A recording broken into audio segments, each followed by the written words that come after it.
அஸ்ஸலாமு அலைக்கும் வரஹ்மத்துல்லாஹி வரகாத்துஹு. வலைக்கும் சலாம். ஐயா நல்லா இருக்கீங்களா? அல்ஹம்துலில்லாஹ். மாஷா அல்லா. உம்ரா பயணம் இப்போ மக்காவில் முடிச்சுட்டு நாளைக்கு கிளம்புறீங்க. இன்ஷா அல்லாஹ். எப்படி இருந்துச்சு உங்களுடைய பயண அனுபவம் கொஞ்சம் சொல்லுங்க ஆச்சியா. மக்கா விட்டு போகிறது ரொம்ப இப்போ வருத்தமாக இருக்குது. சொல்லுங்க ஆச்சியா. பாசித் பாய் எல்லாரையும் விட்டுட்டு போகிறது, இந்தமாரி மற்ற அஜியத்துக்கள் விட்டுட்டு போகிறது ரொம்ப மனசுக்கு இதாக இருக்குது. சொல்லுங்க. அவங்களுக்காக கண்டிப்பாக துவா செய்வேன். நல்லா சிறப்பாக செஞ்சாங்க. ஆர்கனைசேஷன் அந்த மாதிரி எவ்வளோ கூட்டம் இருந்தாலும் எவ்வளோ இது இருந்தாலும் மூஞ்சி சுளிக்காமல் நல்லா அருமையாக செஞ்சு கொடுத்து யாரும் வருத்தப்படாமல் ஓடாத அளவுக்கு எல்லாமே நல்லபடியாக முடிச்சு அல்ஹம்துலில்லாஹ். ஹோட்டல்லேருந்து சாப்பாட்டுலேருந்து எல்லாம் அருமையாக இருந்துச்சு. நான் வந்து ஃப்ரான்ஸில் நான் தேடினப்போ அந்த இதை கேள்விப்பட்டு தான் நான் ரொம்ப விசாரித்து இது பண்ணேன். அண்ணா வந்து பார்த்ததுக்கு நான் வேறு மாதிரி இருக்கும்னு நினச்சி பார்த்தேன்.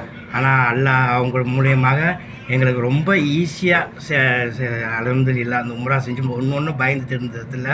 அவங்க ஒரு இதாக எக்ஸ்பிகேஷன் பண்ணாங்க, ஒரு இடத்துக்கும் கூப்பிட்டு போனாங்க. அங்கே எல்லாத்தையும் எது என்ன ஏதுன்னு பொறுமையாக சொல்லி எல்லாம் நல்லபடியாக முடிச்சு கொடுத்தாங்க. இந்த மக்கா விட்டு போகிறது இப்போ கொஞ்சம் வருத்தமாக இருக்குது. ஆனால் இவங்களெல்லாம் நான் மறக்க மாட்டேன். நான் இன்ஷா அல்லாஹ் நான் கண்டிப்பாக அவங்களுக்காக துவா செய்வேன். இன்ஷா அல்லாஹ் துவா செய்யுங்க. அல்லாஹ் லேசாக்குங்க. அஸ்ஸலாமு அலைக்கும். வலைக்கும் சலாம்.